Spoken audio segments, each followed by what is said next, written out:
शादी में आई चुड़ैल। पन्नपुर नाम के एक गांव में शादी चल रही होती है। वाह, मजा आ गया फूफा जी। शादी में क्या खाना बना है?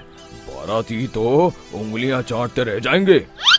हाँ, तुमने सही कहा। पनीर की सब्जी का तो कोई जवाब ही नहीं।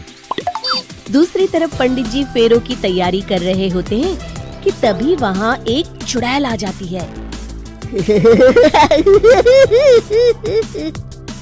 अरे मर गया रे, ये चुड़ैल यहाँ क्या कर रही है? अरे दिवाकर जी, ये आपकी कौन सी रिश्तेदार है? अरे मुझे क्या पता। क्यों भाग्यवान, कहीं ये तुम्हारे मायके से तो नहीं आई है?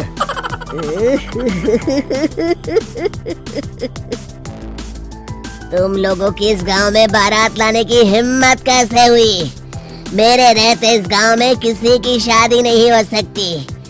अब तुम लोग देखो मैं क्या करती हूँ। अरे मर गया रे, मैंने सुना है ये जबान की पक्की है। भागो रे भागो, वरना ये चुड़ैल किसी को नहीं छोड़ेगी। हाँ, तुम सही कहते हो मोहन भाई। यहाँ से भाग लेने में ही हम सबकी भलाई है। देखते ही देखते शादी के मंडप में भगदड़ मच जाती है और चुड़ैल सब कुछ उजाड़ कर रख देती है। फिर एक दिन मोहन की शादी तय हो जाती है। अरे भाई, अगले हफ्ते मेरी शादी तय हो गई है, लेकिन इस चुड़ैल की दहशत के मारे तो मेरे हाथ पैर कांप रहे हैं। अरे मोहन, तुम्हारा दिमाग तो खराब नहीं हो गया? तुम अपने साथ साथ हम सब गांव वालों को भी बलि का बकरा बनाना चाहते हो? उस चुड़ैल के रहते तुमने अपनी शादी के बारे में सोच भी कैसे लिया? देखो गोपाल, डर तो मुझे भी लग रहा है, लेकिन उस चुड़ैल के डर से मैं जिंदगी भर तुम्हारा तो नहीं रह सकता। तभी वहाँ मोहन के होने वाले ससुर आ जाते हैं। अरे ससुर जी आप? देखो, अब तक मैं तुम्हारा ससुर बना नहीं हूँ और शायद बनूंगा भी नहीं। ये आप क्या कह रहे हैं? मैंने तो शादी का कोड भी सिलवा लिया है। मैं अपनी बेटी की शादी किसी अच्छे गांव में कराना चाहता हूँ। तुम्हारा गांव तो भूतिया गांव है। मैं तो क्या, अब तो कोई भी अपनी लड़की इस गांव वालों को नहीं देगा। इस तरह चुड़ैल के डर से उस गांव में किसी की भी शादी नहीं हो पाती। फिर एक दिन गांव के जमींदार अपनी बेटी की शादी करने का विचार करते हैं, लेकिन चुड़ैल के डर से उनकी भी हिम्मत जवाब दे देती है। अगर मेरी बेटी की शादी तय समय से नहीं हुई तो मेरी नाक कट जाएगी। मुझे कुछ करना ही होगा। एक सलाहकार के कहने पर जमींदार काशी से एक बहुत ही नामी तांत्रिक को अपने घर बुलवाते हैं, जो भूत चुड़ैल को पकड़ने में माहिर माना जाता था। जमींदार साहब, आप चिंता मत करिए। इस गांव की सीमा में प्रवेश करते ही मुझे उस चुड़ैल के बारे में सब पता चल गया था। आप उसे जल्दी से जल्दी कैद कर लीजिए ताकि मैं अपनी बेटी की शादी कर सकूं। जब वो चुड़ैल एक इंसान थी, तब ठीक उसकी शादी करने वाले दिन ही उसकी और उसके होने वाले पति की एक दुर्घटना में मौत हो गई।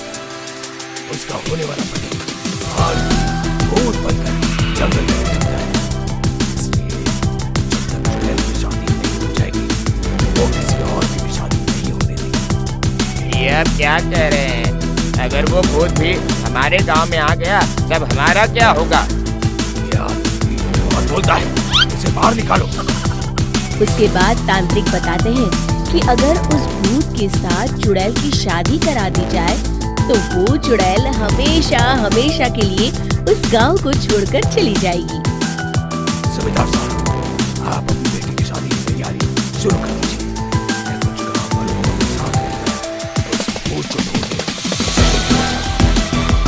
इस तरह जमींदार निश्चित होकर अपनी बेटी की शादी करवाने लगते हैं, लेकिन तभी वहाँ चुड़ैल आ जाती है। मैंने तुम गांव वालों को समझाया था ना कि इस गांव में कभी कोई शादी नहीं करेगा। लगता है तुम लोग मुझे हल्के में ले रहे हो। चुड़ैल जमींदार की बेटी को उठा लेती है।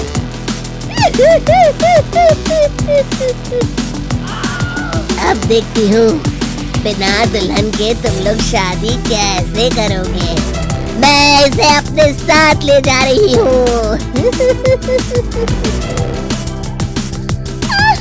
छोड़ मुझे पिताजी।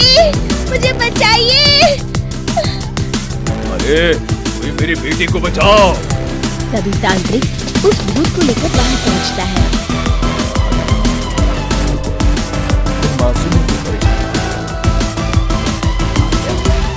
अब तुम मेरे साथ चलो। चुड़ैल बहुत खुश हो जाती है।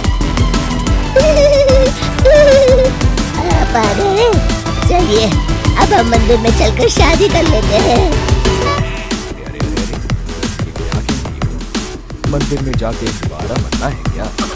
चलो आज से हम जंगल में चुड़ैल चली गई, अब मेरी शादी हो जाएगी। इस तरह सभी गांव वाले खुशी से झूमने लगते हैं। वीडियो देख